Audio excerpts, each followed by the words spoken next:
उद्या नेवासा येथे बांगलादेशातील अल्पसंख्याक हिंदूंवर होत असलेल्या अन्याय अत्याचाराविरोधात आणि तेथील हिंदूंच्या मागे भारतीय हिंदू खंबीरपणे उभे असल्याचा संदेश देण्यासाठी व शासनाने आंतरराष्ट्रीय स्तरावर योग्य भूमिका घेऊन हिंदू हिताचे पाऊल उचलावे या मागणीसाठी मोर्चा आयोजित करण्यात आला आहे। या मोर्चासाठी तालुक्यातील समस्त हिंदू बांधवांनी उपस्थित राहण्याचे आवाहन महंत गुरुवर्य भास्कर गिरी महाराज यांनी केले आहे। धर्म एव हतो हंती धर्मो रक्षति रक्षिता। आज आपल्या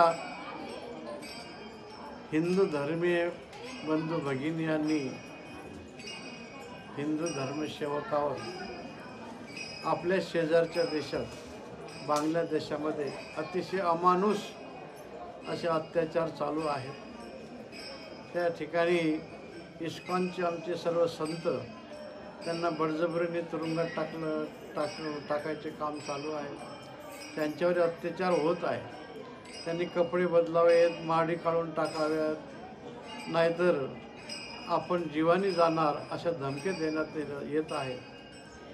बांगलादेशामध्ये अल्पसंख्याक हिंदूवर काही महिन्यापासून जे अत्याचार चालू आहेत त्याबद्दल राजकीय नेत्यांनी सुद्धा आपले सर्व सत्तेचा विचार सोडून देशाच्या अस्मितेचा विचार समोर घेऊन त्याला सहकार्य करणं, त्याचा विचार करणं अतिशय महत्त्वाचं आहे।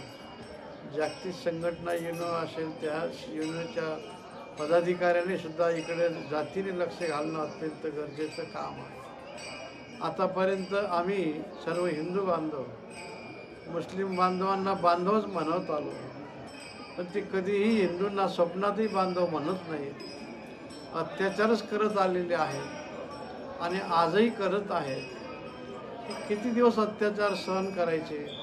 त्याच्याकरता आम्ही सर्व हिंदू बांधवांना, हिंदू माता भगिनींना विनम्र आवाहन करतो की आपण बहुसंख्येने उद्याच्या मोर्चाकरता उपस्थित राहावे।